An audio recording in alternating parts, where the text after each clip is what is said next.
संतांचे उपकार. मज निरंतर जागविती, निरंतर जाग कर, अंतरच नाही जाग करण्यात. असं नेहमी चालू, सत्य माग सत्य. कवा मन आहे ना आपलं, कवा गुंग येईल त्याला काही सांगता येत नाही. वापस फिरायला वेळच नाही लागत त्याला. उताराकडे जाणे, वापस फिरणं म्हणजे उताराकडे कवा आपल्या मनाचा स्वभाव आहे खाली जाणं. खाली म्हणजे विषयाकडे जाणं. विषयाकडे जाण्याची त्याला वाट माहीत आहे. आणि सहजच विषयाकडे वासना, वेदे न करिता प्रेरणा, सहज विषयावर काय वासना अशा प्रकारची. त्याच्यात बी काही प्रतिबंध असते, बरेच अशा प्रकारचे विषय शक्य असते. बुद्धिमानता असतं, कुतर्क असतो, पुन्हा विपरीत भावना असते. असे अनेक प्रतिबंध त्याच्या समोर उभे राहतात. झोप घालविण्यासाठी जो तयार झाला साधक त्याला म्हणून निरंतर जागृती. निरंतर म्हणजे अंतर ठेवायचं.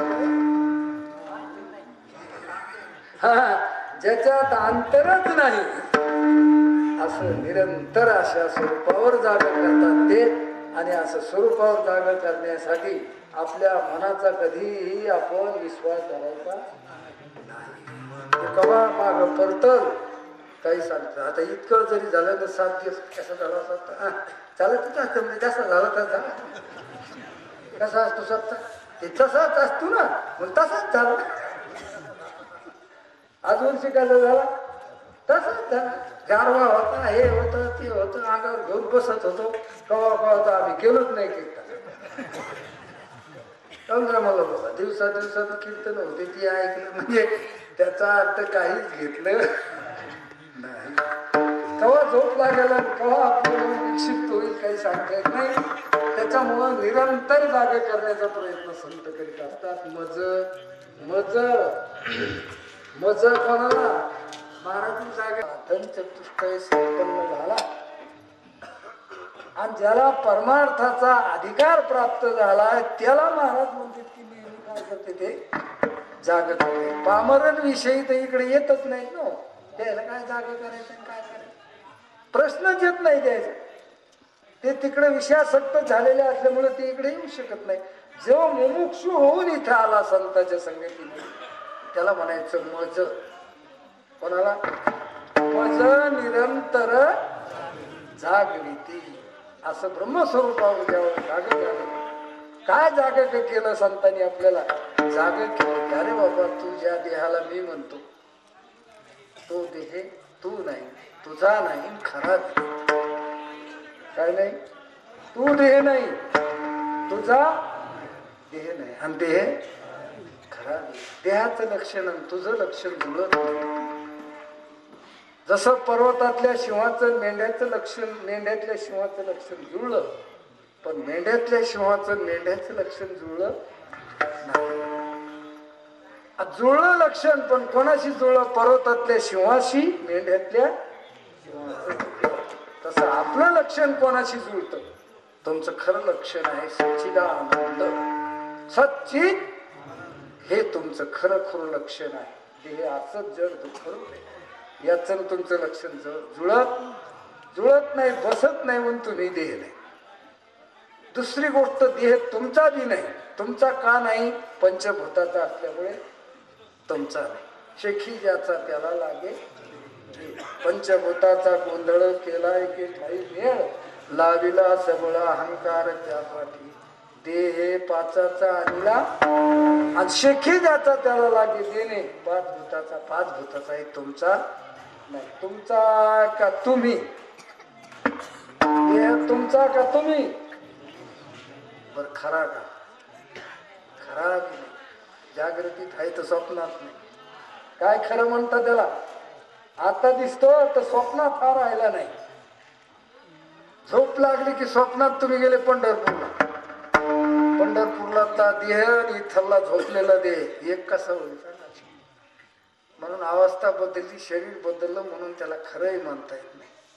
असा बोध संत करीत असतात त्याला स्वरूपावर जाग. स्वरूपावर एकदा जाग त्याला केलं बरं. त्याचं काम कृतकृत्य झालं.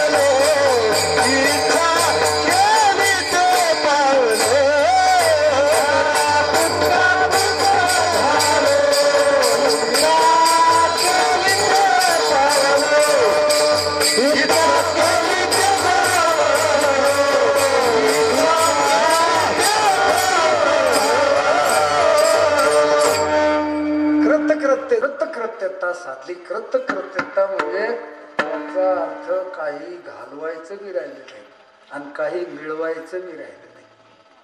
काम नाही झालं पाहिजे. आता कामच नाही राहिलं. दोनदा सांगितलं महाराजांनी, काम नाही काम नाही. पहिल्या काम नाही सांगितलं, जग खोट आहे, काम नाही. ध्यानात घ्या. का काम काऊन नाही? जग खोट आहे. काय काम आहे त्याच्यात सांगा. आणि एक दुसरं वाक्य वापरलं, काम नाही तर मी देवच हे आता काम नाही. दोन्ही कोण बी इकून काऊन काम नाही तुम्हाला? संसार खोटा आहे. काय काम? कामच नाही राहिले. सगळं आटपलं. काम खोट म्हणलं की तिकडं सगळं संपलं, कामच संपलं. आणि इकडे देवघेव प्राप्त करायचा म्हणजे मीच देव हे, तर मग देव प्राप्त करून घ्यायचं बी. आता तिकून काम का इकून काम? जो इकून काम नाही. म्हणून काम नाही आणि झालो रिकामा झालो तर रिकाम टेकडा झालो. रिकाम टेकडे असतात काही लोक. बसतेच पारावर पत्ते खेळत बसतेच, काही कुठे चावडीत बसतेच, काही ग्रामपंचायत. ते रिकाम टेकडे असते. ते रिकाम टेकडे रिकामी नाही ते. तसा मी रिकाम टेकडा नाही. मी झालो पायी कृतकृत्य झालो. इच्छा केली ते पावलं. बऱ्याच माणसाला गरिबी घालवायची आणि श्रीमंती मिळवायची. मला ते बी नाही राहिलं. गरिबी खोटी, श्रीमंती बी खोटी. बऱ्याच लोकांना पाप घालवायचं आणि पुण्य मिळवायचं. आमच्या दृष्टीनं पापन पुण्य एका तराजूतच मोजतो आणि त्या पापाला तेवढीच किंमत आणि पुण्याला बी तेवढीच किंमत. म्हणून पाप पुण्याचं काम बी आमच्याकडे राहिले नाही. आता काही लोकांना अज्ञान घालवायचं, ज्ञान मिळवायचं. पण आम्हाला ज्ञान मिळालं त्याच्यामुळे अज्ञानही घालवायचं काम राहिलं नाही. अज्ञान गेलं, ज्ञानाचं बी काम राहिलं नाही. अज्ञानाने आणि नेले ते आपण वस्तू देऊन गेले. जाणणे जाणते पणातून आमचं स्वरूप खाली राहिलं. कृतकृत्य झालो. इच्छा केली ते पावलं. असं मला निरंतर जाग करण्याचा प्रयत्न केला. एवढं जाग करणाऱ्याला द्यावं काय? काय द्यावे त्याशी भावे उतराई. काय द्यावे त्याशी भावे उतराई. काय द्यावे त्याशी भावे उतराई. काय द्यावे त्याशी भावे उतराई. काय द्यावे त्याशी भावे उतराई.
अशा संतांनी जे केलेले माझ्यावर उपकार आहेत उतराई होण्यासाठी, त्यांच्या ऋणातून मुक्त होण्यासाठी, त्यांनी दिलेल्या दानातून आपल्याला उत्तीर्ण होण्यासाठी काय द्यावं, काय देण्यासारखं काय म्हणजे महाराज? जीव देऊ ठेविता हा पायी.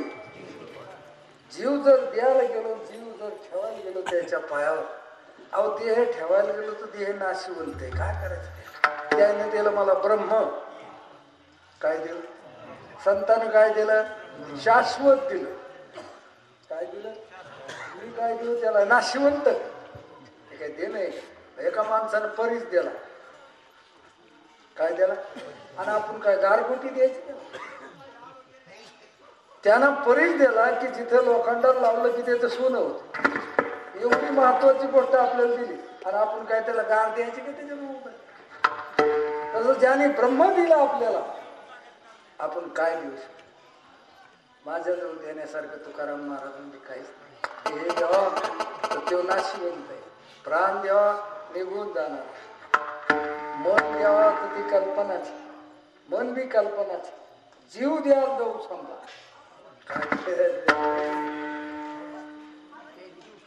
जीव ठुलाच नाही ते ब्रह्मच करून ठुलं, जीव ठुलाच नाही तर द्यायला शिल्लक नाही राहिला.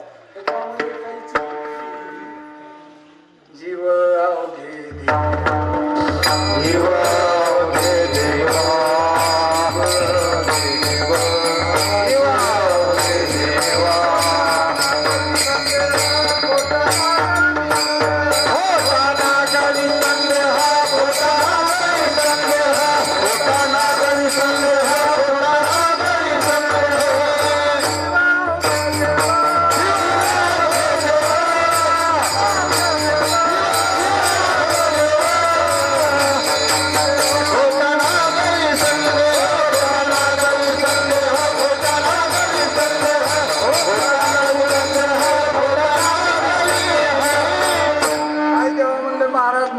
देण्यासारखं असं काहीच नाही. बस उतराई होण्याकरता माझ्याकडे काहीच नाही. आणि त्यांनी सहज बोलले, जरी मला कसं बोलले? संतांच्या सहज बोलण्यात हिताचा उपदेश असतो. सहज बोलणे हित उपदेश करोनी सायास शिकविती. संतांचे उपकार एक तर देहाने असते, संतांचे उपकार वाणीनं असते आणि संतांचे उपकार मनानं सुद्धा. कशाला? देह कष्ट परोपकार असा असतो त्यांचा की देहाला कष्ट देतात. कष्ट झाले तरी कष्ट वाटत नाही. आपल्याकडे आलेल्या मुमुक्षूचा उद्धार झाला पाहिजे हीच एकता. काय करू वाटे भाऊ तळमळ आंधळी सकळ बहिर्मुख. बहिर्मुख माणसाच्या बाबतीत तळमळ असते त्यांच्या अंतःकरणात. बरं, अंतःकरणात तळमळ असणे म्हणजे मनानं त्याच्या कल्याणाचा विचार करणं हाही त्यांचा उपकार. ज्ञानेश्वर महाराजांच्या दृष्टीने जर त्यांच्या मनाचा विचार केला तर त्यांनी सगळ्या लोकांबद्दल सांगितलं, जे खळाची व्यंकटी सांगतो तया सत्कर्मी भूता परस्परे मैत्र जीवाची दुरिताची तिमीर जाऊ विश्व स्वधर्म सूर्य पाहू जो जे वांछिल तो तेला हो प्राणी. हे मनानं केलेले उपकार संतांच्या मनानं. काही उपकार आपल्या वाणीने करीत असते.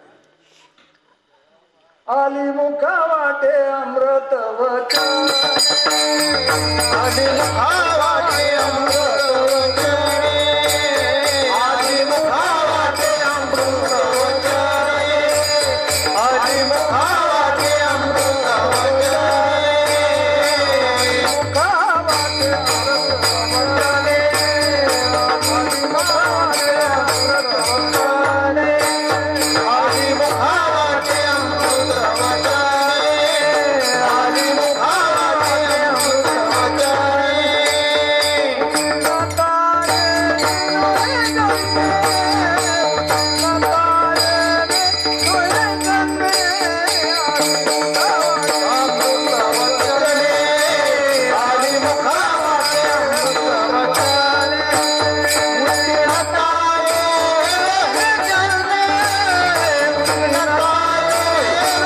जन्मे हरी मुखा वाटे अमृत वचने हरी मुखा वाटे अमृत वचने सगळ्यात जास्त उपकार जर संताचा असेल आपल्यावर तर वाणीने उपकार जास्त आहे. हे कीर्तन प्रवचन नामस्मरण लोकांना शिकवणं सहज बोलणं सहज बोलायला तरी त्यांच्या बोलण्यातच काय असतं आपलं हित असतं. हिताचा उद्देश ते आपल्याला करेल. सहज बोलण्यात मुद्दाम जाणून बुजून व्यासपीठ निर्माण करून किंवा काही असं कार्यक्रमाची संगती लावून असं तडजोड करून असं नाही. सहज बोलणे. काय बोलणे? सहज जरी बोलले तरी आपल्याला त्यांच्या बोलण्यातूनच आली मुखा वाटे अमृत वचने उत्तीर्णत आहे. तयाचे विषाद शब्द सुखे म्हणो येईल. म्हणून सगळ्यात मोठा जास्त उपकार जर वाणीनं संताकडून जास्त म्हणून वाणीने पुन्हा देहाकडून बी होते. देह कष्टविती परोपकार करण्यासाठी लोकांचं कल्याण लक्षात घेऊन ते खूप त्रास सहन करत असते. संतांनी आपल्याकरता एवढा त्रास सहन केला पण संताला समाजानं दुःखच दिलं. त्यानं देह कष्टविले आपल्यासाठी पण लोकांना म्हणतात ज्ञानेश्वर महाराजांचा विचार करा. त्याने एवढं मोठं असं आपल्यासाठी ज्ञानेश्वरी लिहिली अमृतान भोलेला चांगली लिहिली हरिपाठ केला गाथा केला सगळं केलं आणि लोकांना समाधान द्यायला वाळीत पाहत हे काय परत फेड हे का काय पाहत. भीक वाढली नाही त्याला. वाढलेली भीक जी होती ती अशी हातानं उडून द्यायची त्याचं ताटातलं सगळं सांगून टाकायचं. नाही तर माती टाकायची. इतकंच नाही मांडे भाजायला खापर सुद्धा गावात राहून नाही त्याचे लग्न होते त्याला शुद्धीपत्र आणण्याचा प्रसंग आणला. अशा प्रकारे ज्यांनी देह कष्ट दिला लोकांसाठी वाणीचा उपयोग केला आणि मनानं बी हित चिंतन केलं लोकांचं मनानं सुद्धा. म्हणून एक उपकार देहाकडून करीत असतात संत देह कष्ट समाजावर सगळ्यावर कष्ट सहन आपल्यासाठी कष्ट सहन. त्यांचं काम राहिलेलंच नसतं काय. त्यांचं काम झालेलं असतं. स्वतःचं काम झालेलं असतं आणि काही तर काम होऊनच आलेली असते. आम्ही वैकुंठवासी आलोयाची दोन साधूच्या प्रकारामध्ये दोन येत असे. एक युक्त योगी आणि एक युंजान योगी असतो. एक युक्त योगी आणि दुसरा युंजान योगी असे दोन प्रकार असते. उपजतात जे ज्ञानी असतात ना उपजताची ज्ञानी हे वर्म जाणून आले लोटांगणी चांगदेव हे युक्त योगी आणि आता ज्ञान होऊन जे मुक्त झाले आणि संत पदाला गेले ते युंजान योगी असे दोन प्रकार आहेत संतांमध्ये. एक जन्मतः ज्ञानी असते आणि एक जन्म झाल्याच्या नंतर श्री गुरुची सेवा करून ज्ञान संपादन करून लोकाला उपदेश करीत असते ते युंजान. असे दोन प्रकार असतात. पण तीन प्रकारे साधून आपल्यावर उपकार केलेला. एक वाणीने केला. खर्च केली वाणी आपल्यासाठी बोलून बोलून बोलून बोलून बोलून बोलून आपल्यासाठी तोंडात ठुका राहिला नाही. ते इतकं बोलून बोलून शहाणे करण्याचा प्रयत्न केला समाजाला पण लोकांनी त्यांना त्रास दिल्याशिवाय राहिले. पण तो त्रास वाटला नाही त्याला. न कळत अज्ञानी माणसं त्रास घेऊ शकत असते. त्याचा राग संताला येतही नाही आणि काही वाटतही नाही त्याच्याबद्दल. पण त्याचा अर्थ लोकांना त्रास असा काढायचा नाही बरं का की त्या लोकांना काय त्रास देत राहावं नाही असं नसतं. त्याची किंमत केली पाहिजे. त्यांना शरण गेलं पाहिजे. त्यांच्या उपकारातून उतराही आपण झालं पाहिजे. कृतज्ञ राहिलं पाहिजे जन्मभर. त्यांच्या उपकाराची फेड म्हणजे काय कृतज्ञता. एवढे त्यांचे आपल्यावर उपकार आहेत. म्हणून सहज बोलणे हेतू उपदेश. पहिल्या कडव्यात सांगितलं जागविती आणि दुसऱ्यात सांगितलं सहज बोलणे हित उपदेश आणि करुणी साया शिकविती शिकवणारी लागतो ना लोकांना. आपलं शिकावं आहे. आपल्याला शिकवलं, शिक्षण दिलं, हे प्रशिक्षण आहे. वारकरी संप्रदायाचं हे काय प्रशिक्षण आहे. आता 7 दिवस आपलं प्रशिक्षण आहे. तर आपल्याला घेता आलं नाही, त्याची किंमत कळाली नाही, काय नाही, हेळसांड केली आपण. त्याला कोण काय करणार, त्याला कोण जबाबदार आहे. आपण एक अशा प्रकारचं व्यासपीठ निर्माण केलं होतं. तर त्याचा फायदा जर समाजाला घेता येत नसेल, लोकांना जर घेता येत नसेल, तर ते काय करणाराचा थोडा काही त्याच्यामध्ये दोष असतो. त्याने ते जे निर्माण करायचं ते निर्माण केलेलं अशा प्रकारचं. इथं भक्ती आहे, इथं ज्ञान आहे, इथं वैराग्य आहे, इथं मुक्ती आहे, इथं सगळ्या गोष्टी अशा प्रकारच्या आहेत. असं एक व्यासपीठ निर्माण करोनी सायास सायास करीत असते. मंडप द्यायलाच पाहिजे, लाऊडस्पीकर असला पाहिजे, हे कॅसेट झालीच पाहिजे, मृदंग वाजवणारा असला पाहिजे, गायन करणारे हे साहस येतं सगळे. हा जेवू घातलेच पाहिजे, चहा पाजलाच पाहिजे, त्याला चिंतन सांगितलंच पाहिजे. हे काय साहस आहे. चला चला चला म्हणून कीर्तनाची वेळ झाली, पाठाची वेळ झाली, हे काय साहस. संसारात किती साहस करतो. परमार्थात अंग मोडतो, अंग मोडेपणा आहे आपलं परमार्थ. पण संसारात मोठा साहस. तुमच्या घरी जर एखादं लग्न असलं मुलीचं, किती साहस करतो. साहस करतो की नाही. एकूण मंडपात यायला वाट पाहिजे, तिथं अत्तरचा फवारा लावलेला पाहिजे, सगळ्याच्या अंगावर गेला पाहिजे. मंडपात येऊन बसल्यावर पंख्याची सोय असली पाहिजे, लगेच चहा पाणी झाला पाहिजे, शरबतला शरबत, कोणाला काय लागत बिड्या डब्बी काय असेल ते, सिगारेट हे ते, पान सुपारी सगळं झालंच पाहिजे. गाद्या ठरलेल्या असल्याच पाहिजे. या सगळ्या सोयी आपण किती सायसाने करतो का करतो म्हणून करतो. हा हे पाहुणे जेवले का, हे पाहुणे जेवले का, नवरदेव जेवला का, वराडी जेवली का, वरमा जेवली का, कोणी रुसलं का, काय किती काळजी घेतो माणूस. पाहतो काळजी हे जसं होईल तसं. त्याला सप्ताह आहे का जसं होईल तसं, सप्त्याचं असतं जसं होईल तसं. इथं साहस करायला लोकांना माहित असतं हे गावगाड्याचं काम. पूर्वीचं लग्न म्हणलं ते वैयक्तिक हे, गावगाडा नाही. इथं मोठा दक्ष असतो. वऱ्हाड वाट लावूस तर मुलगी वाट लावूस तर, हा घरच्या माणसाला डोळ्याला डोळा लागत नाही. रात गेली तर घोर नाही, रातभर तांबडा फुटता जरी वाट लावली तरी झोपलेली नाही. नंतर झोपू म्हणते ते, नंतर झोपू, पण आता जागी राहा. आणि सायास असतो ते सगळं करण्याचा, आहे की नाही. हे व्यवहारातला सायास. पण हा त्याला या फळ नाचून देतात. जो काही पंडू सुतार रुखूच्या नुसता कोरडा करकरीत संसार म्हणजे आपण सगळं करून पाहिले संसारात. आता तुम्ही अनुभवी आहात मी संसारात. पोरं सोरं आहेत, लेकरं बाळ झालेले आहेत, सुना आलेले आहेत, सगळं काही नोकरीला लागलेले, काही व्यापार धंद्यात लागले, आणि हे सगळं होऊन तुम्ही उदास झालेले.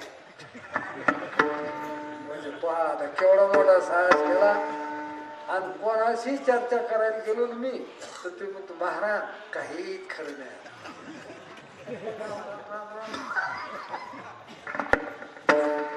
मग आता इकडे ये ना तर म्हणतो ऐकू नाही. जेवढं ऐकू येत होतं तेवढं तिकडं ढोपरलं त्यानं. ढोपरता ढोपरता ढोपर फुटून गेले. असे संसारात ढोपरीत राहिला.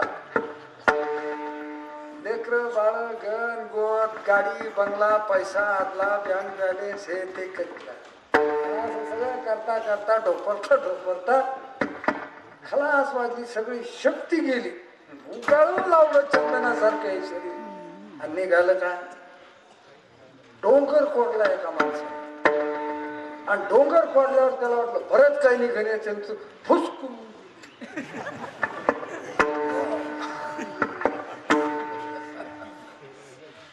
कोरलं डोंगर.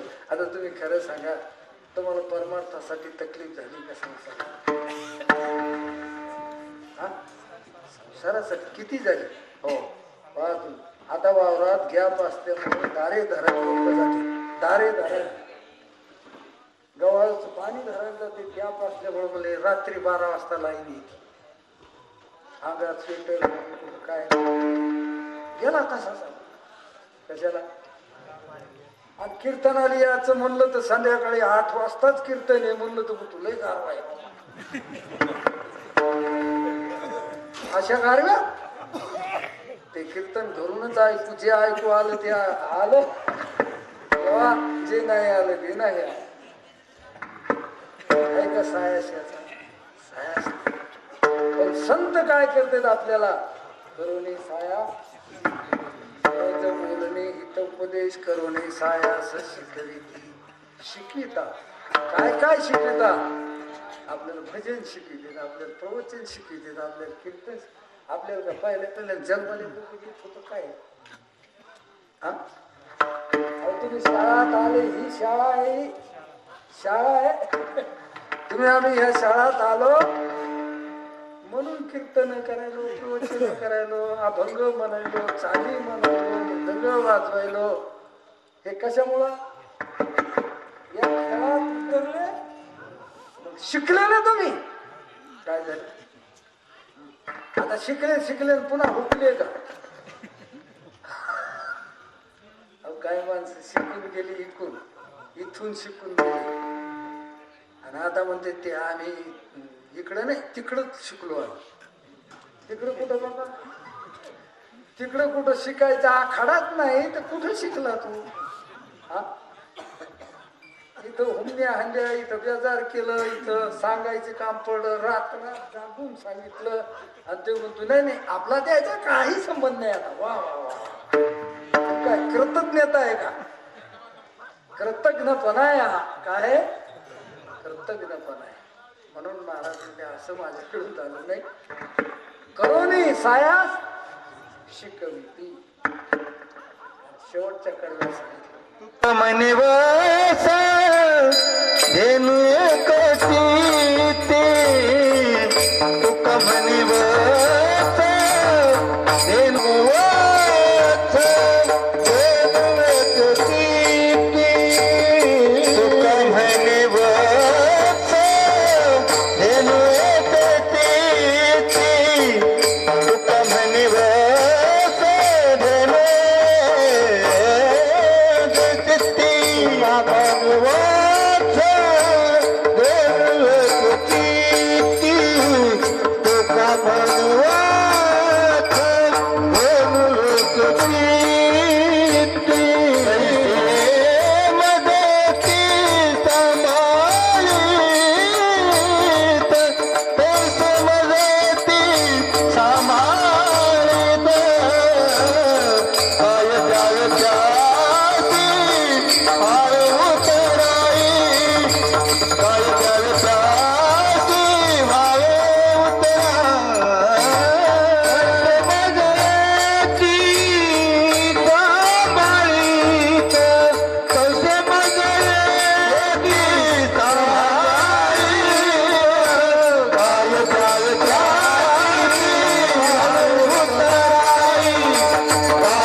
काहून सांभाळते. आई म्हणून सांभाळते. आई हे म्हणून सांभाळते. सूर्यप्रकाश देते. काहून प्रकाश देतो. तो प्रकाशमान आहे म्हणून देतो. नसतं तू त्याला काय देता आला. आईनं आपल्याला सांभाळलं. काहून सांभाळलं. माय बापे सांभाळली ती पण लोभाकारी नाही पाळत. लोभी असत तेच. मला म्हातारपणी कामी देऊ, मला सुखाने तुकडा खाऊ देऊ, संडासला नाही काहीतरी बंगई टांगलेला असं म्हणून मायनं सांभाळत वासरू असते. तुका म्हणे वत्स वासराला काय माहित नाही, वासरानं कल्पना बी केली नाही त्या गाईची कधी, पण गाईच्या ध्यानात मात्र काय असते वासरू असत. तसं साधूच्या ध्यानात मुमुक्षू असते, लोक असते. आपल्याकडे आलेला माणूस कृतार्थ झाला पाहिजे. तिकडे जर गेला दुसरीकडे कुठं तर वायानं गेला पाहिजे. आणि कोणी विचारलं तरी नवल वाटलं पाहिजे की हे कुठून आणलं, हे कुठून आणलं. हे मिळत नाही सध्या बाजारात, महाग येईल. बरं आळंदीला जा, पंढरपूरला जा, आणखी कुठं जा, कुठं जा, दुसऱ्या सप्त्यांचा नाव नाही त्याचं. बस परमार्थ चाललेला आहे, खूप असा डांगोरा चाललेला आहे. परमार्थाचं खरं चिंतन बरं का ते कुठं आपल्याला ऐकायला मिळत नाही, कोणी सांगायला बी तयार नाही. आता जे कीर्तनकार आहेत ते ह्यालाच काही येत नाही, काही सांगू शकत नाही. लोकाला काय अज्ञानी लोकाला कोण चांगला आणि कोण वाईट ते म्हणते भंबाट कीर्तन झालं. कस काय रात्री कीर्तन होतं, भंबाट होतं. आपण कोणतं हा इतकं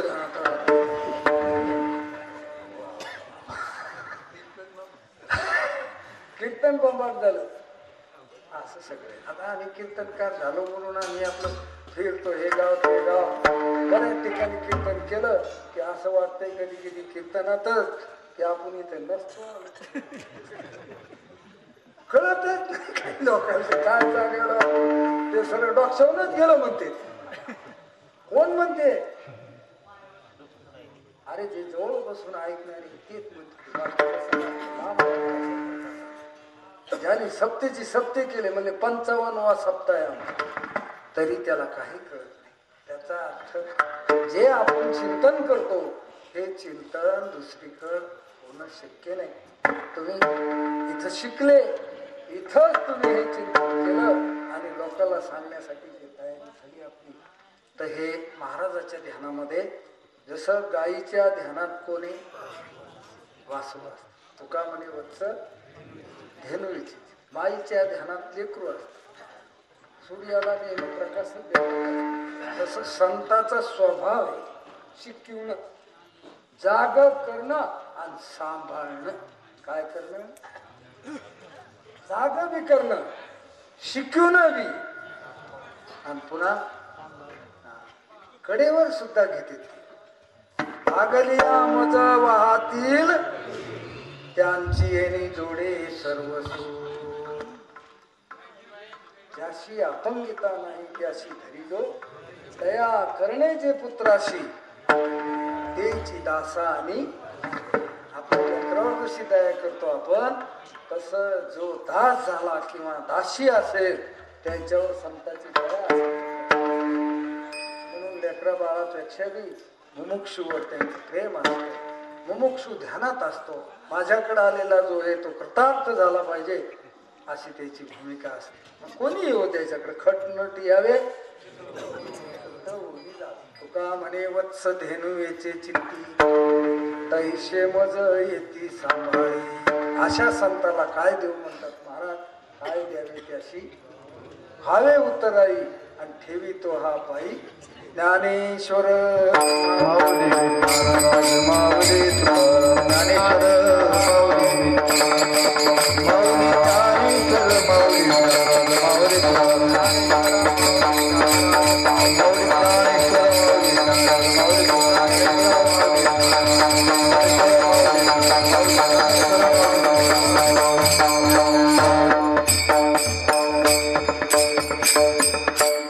संतांच्या पुण्यतिथीच्या निमित्तानं चांगलं भजन काही झालं नाही. मला वाटतं एकदा संतांचं भजनच होऊ द्यावं. चांगलं टाळ्या वाजवून भजन करून म्हणा मृदंगाचार्य दमानं गोड होऊन चालू दे. काय करतो येड्यावर येडे येड्यावर पटापट प्रयत्न करतो म्हणून ह्या लोकांचे अंग असं जड झालंय, भजन नाही. म्हणून एकदा काय करू आपण सगळे म्हणून ज्ञानेश्वर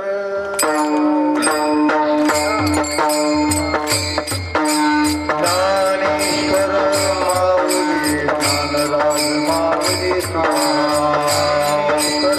माऊली ज्ञानराज माऊली ज्ञानेश्वर माऊली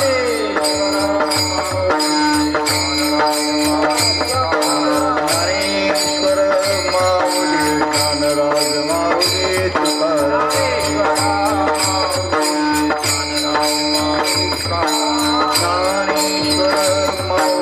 ज्ञानराज माऊली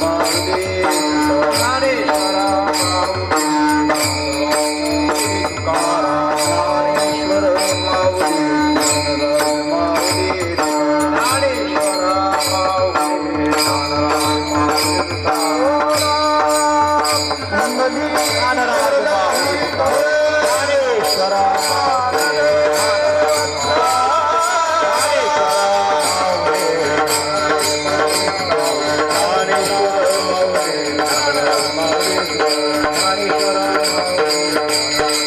माऊली ज्ञानेश्वर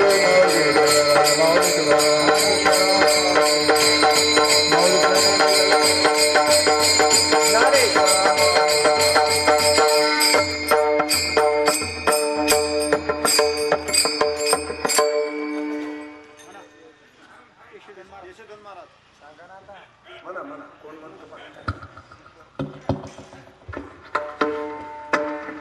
म्हणता येईल त्यानं म्हणा एक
ठेविता पायी जीव थोडा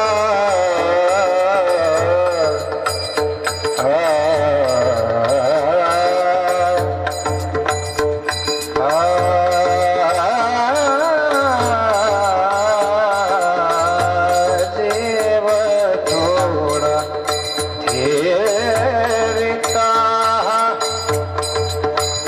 ठेविता ठेविता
धेनुवेची चित्ती तैशे मध्ये येती सांभाळी तर काय द्यावे त्याशी व्हावे उत्तराई ठेविता हा पायी जीव सोडा.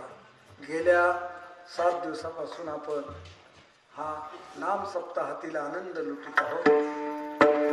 ब्रह्मभूत गुरुजी रंगनाथ महाराज परभणीकर यांच्या पुण्यतिथी स्मरणार्थ आपला हा चाललेला नाम सप्ताहाचा उपक्रम गेले बरेच दिवस होऊन गेले या कार्यक्रमाला आणि असाच कार्यक्रम अव्याहत अशा प्रकारचा पुण्यतिथीच्या निमित्तानं चालू असावा अशी एक माझी मनोमन इच्छा आहे आणि त्याला जर तुम्ही सगळ्यांना साथ दिली तर तो कार्यक्रम होऊ शकतो.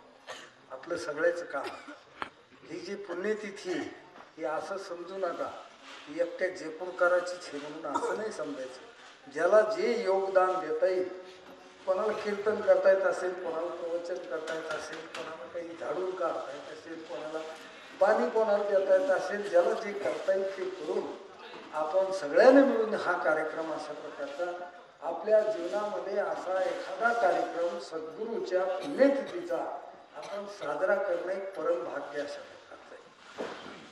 म्हणून सर्वांना अशी माझी विनंती आहे की हा कार्यक्रम आपण असा चालू ठेवला पाहिजे आणि याच्यासाठी सगळ्यांना अशा प्रकारचं योगदान अशा प्रकारचं दिलं पाहिजे आणि हेच आपलं कर्तव्य आहे. हेच त्याच्या उतराई होण्याचं हेच आपलं साधन आहे किंवा हेच कर्तव्य आहे.